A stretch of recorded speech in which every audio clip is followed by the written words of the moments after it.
திருச்சி சிறுநீர் பகுதியில் இன்று திமுக சார்பில் பிரம்மாண்டமான மாநாடு நடைபெற உள்ளது. அதாவது ஸ்டாலின் தொடரட்டும், தமிழ்நாடு வெல்லட்டும், திராவிட மாடல் 2.0 என்ற தலைப்பில் திருச்சி சிறுநீர் பகுதியில் பிரம்மாண்டமான 200 ஏக்கர் பரப்பில் மாநாடு இன்று மாலை நடைபெற உள்ளது. நாம் தற்போது அந்த காட்சிகளை பார்க்கலாம். அதாவது மாநாடு பணி முழுவீச்சில் நடைபெற்று வருகிறது.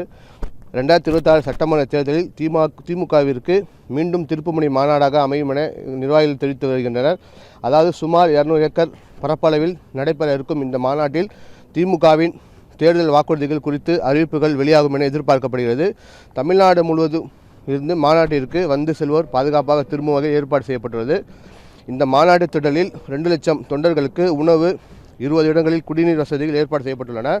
அந்த வகையில் சாலைகளை அகலப்படுத்தும் பணி தொடர்ந்து நடைபெற்று வருகிறது. மேலும் மாநாடு மேடை மற்றும் பார்வையாளர்கள் அமரும் பகுதிகள் 400 ஏக்கரில் அமைக்கப்படுகிறது.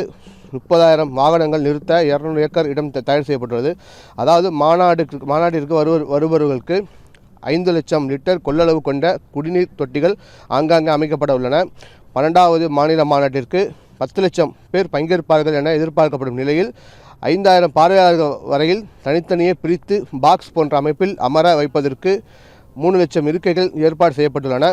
மாநாட்டின் தொடக்கமாக திமுக கொடி ஏற்றுவதற்காக 110 அடி உயர பிரம்மாண்டமான கொடி கம்பம், பொதுக்கூட்ட நிகழ்வுகளை ஒளிபரப்ப 300 அடி தொலைவுக்கு பிரம்மாண்டமான LED திரைகள் அமைக்கப்பட்டுள்ளது. அதாவது இந்த நிகழ்ச்சியில் பங்கேற்பதற்காக தமிழ்நாடு முதலமைச்சர் மு.க.ஸ்டாலின் சென்னையிலிருந்து தனி விமானம் மூலம் இன்று காலை 11 மணிக்கு திருச்சி வருகிறார். அதாவது திருச்சி வரும் அவர் இன்று மாலை 5 மணிக்கு இந்த மாநாட்டில் பங்கேற்பார் என எதிர்பார்க்கப்படுகிறது.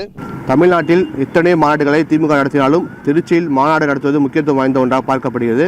அதாவது தமிழ்நாடு முழுவதும் இருக்கக்கூடிய அனைத்து அரசு கட்சிகளும் திருச்சி திருப்புமுனை என்று கூறி வருகின்றனர். இந்த நிலையில் கடந்த 2021 சட்டமன்ற தேர்தலுக்கு முன்பு இதே இடத்தில் திமுக மாநாடு நடத்தியது. மீண்டும் 2026 சட்டமன்ற தேர்தலுக்கு முன்பு திமுக இதே இடத்தில் மாநாடு நடத்துவது முக்கியத்துவம் வாய்ந்த ஒன்றாக பார்க்கப்படுகிறது.